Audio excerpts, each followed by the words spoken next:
This video is part of a series presenting the story in English titled, 4 Years 9 Days, My Life in the Kingdom of Hell.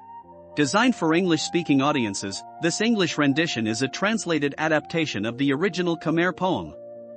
A parallel version, narrated in Khmer with English or French subtitles, is also available on youtube.com/@retia's channel. To continue following the story, please follow and subscribe to this channel, youtube.com/@retia2. Chapter 2, The Beginning of 1975. We are in Phnom Penh, April 1975. Chapter 2 contains 5 sections. The Beginning of 1975. Section 1, Tense Situation in Phnom Penh. Section 2, New Year with My Family. Section 3, Narratives about the Communist Regime. Section 4, Old New Year's Days Memories. Section 5, Statistics of My Family's Survival. Section 1, Tense Situation in Phnom Penh. The Cambodian War, sparked by the invasion of the Viet Cong, transformed into a civil war between the Khmer Rouge and the Khmer Republic. The war resulted in widespread chaos and destruction. Both sides claimed to be fighting for the country's liberation, but the conflict was further fueled by weapons supplied by foreign powers, including China, the Soviet Union, and the United States. The war was characterized by brutal fighting between the Khmer Rouge and the Khmer Republic, where China, the Soviet Union, the United States and Vietnam were involved in the conflict. During that time, corruption among senior government officials was rampant, surpassing even that of the previous royal government.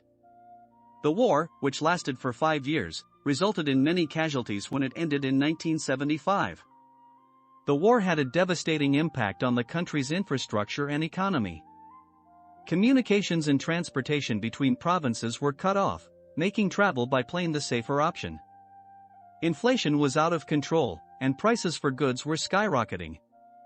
The war also led to a large influx of refugees, many of whom were forced to build makeshift shelters on the outskirts of cities. In Phnom Penh, these shelters were located in areas such as Bar Ampov, Barthnel, Bangkengkon, Bungjapon and Bangkok. The situation in Phnom Penh was particularly dire, with theft and robbery occurring in broad daylight and terrorist attacks a daily occurrence. Bars, movies, and theaters were frequently targeted for bombings, and security checkpoints were set up in many places to screen for explosive devices. The terrorists were often members of the Khmer Rouge, who were willing to kill innocent civilians through the use of bombs and other explosive devices. Male students were also at risk, as they could be conscripted into the military if they were caught without their student ID cards. Power outages were a common occurrence in Phnom Penh, as the population of the city grew to 3 million. Beggars were everywhere, and corruption among high-ranking officials in the young Khmer Republic was rampant. These officials were known to be selfish and only concerned with lining their own pockets. Many generals used their power to embezzle money from the treasury, inflating the number of soldiers in their divisions to receive extra funds. This widespread corruption was a significant contributing factor to the fall of the Khmer Republic. People were disheartened, and the former king continued to incite anger towards the Lon Nol regime. Guerrilla rockets fell randomly in the city, killing and injuring innocent civilians daily. The Khmer Rouge didn't care who they were killing in their quest to control the country. Phnom Penh, the heart of the Khmer Republic, was surrounded by the guerrillas, and the city suffered greatly from their attacks.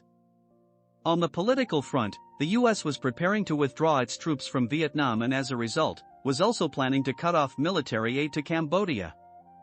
On April 1, 1975, President Lon Nol left Phnom Penh for Jakarta, and it was unclear when he would return. On April 3, 1975, the U.S. Embassy evacuated all staff from Cambodia, and on April 8, 1975, Long Boret, the new prime minister, failed to negotiate with the Khmer Rouge in Bangkok. He returned to the capital with disappointment. On April 17, 1975, the Khmer Rouge attacked the capital, overthrowing the Khmer Republic. They seized control of the city and began implementing their own brutal regime. Section 2, New Year with My Family. Beginning of April, 1975. Typically, the early days of April are a joyful time, even if the temperature doesn't quite match the season. My family begins with the Chengmeng festival early in April, followed by preparations for the Khmer New Year. I recall from my childhood that before the Chengmeng festival, my cousins and I would accompany our grandmother to clean and maintain the ancestral tombs. As children, we would play hide and seek among the tombs while the hired workers made repairs and added new sand on top.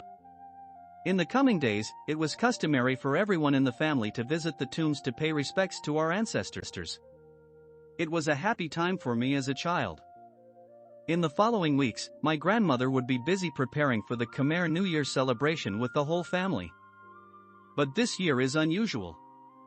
Not only have I grown older, but the war has changed everything dramatically. The city is engulfed in flames every day, and the guerrillas surround Phnom Penh as rockets continue to fall and kill many people daily.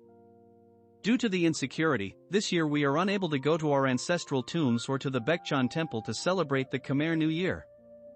My grandmother is stuck at home. Most of my grandmother's children and grandchildren gathered at my cousin Kun's for a celebration of Chengmeng and the Khmer New Year. We pray to Buddha and Theravada for the rabbit year for our health, well-being, and happiness in the coming year. Today, we are all together at my cousin's. My grandmother stays at home because we are surrounded by the guerrillas on the city's perimeter. The city is in chaos and there have been many days with a curfew in place everywhere. Without a good reason or story, no one can pass through the checkpoints, which are set up throughout Phnom Penh. The situation is worrying every day, with rockets and explosions happening frequently. Yesterday, there were explosions nearby and several people were injured. My parents, uncles, and aunts are worried about the uncertainty and they keep discussing the future in peace. They all hope that peace will come soon. The former king, who now leads a guerrilla group, is seen as a potential peacemaker for the nation. Despite having previously been an adversary of the Khmer Rouge, he has formed a coalition with them to fight against the Khmer Republic.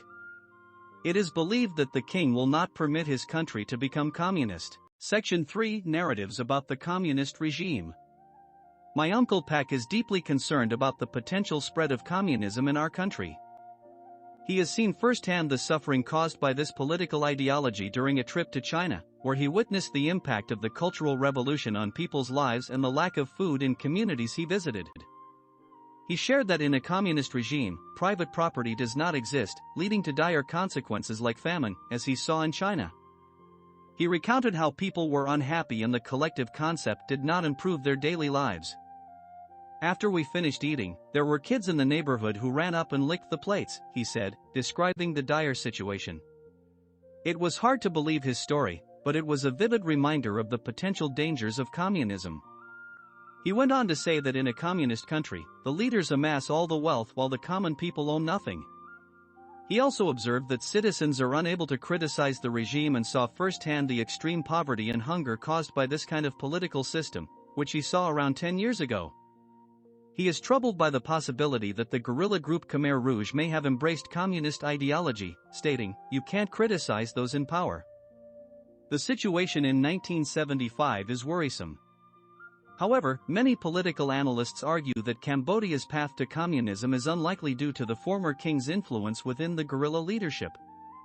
Their opinions and perspectives are swaying the political landscape towards placing trust in the former king for imminent peace, unity, and change in the situation. However, for my grandma's family, the ongoing conflict has made it impossible for us to visit the temple, as the capital city of Phnom Penh is currently surrounded by guerrillas. Section 4: Old New Year's Day's Memories and Section 5 are not included in this video. Please like, subscribe, comment and share with friends.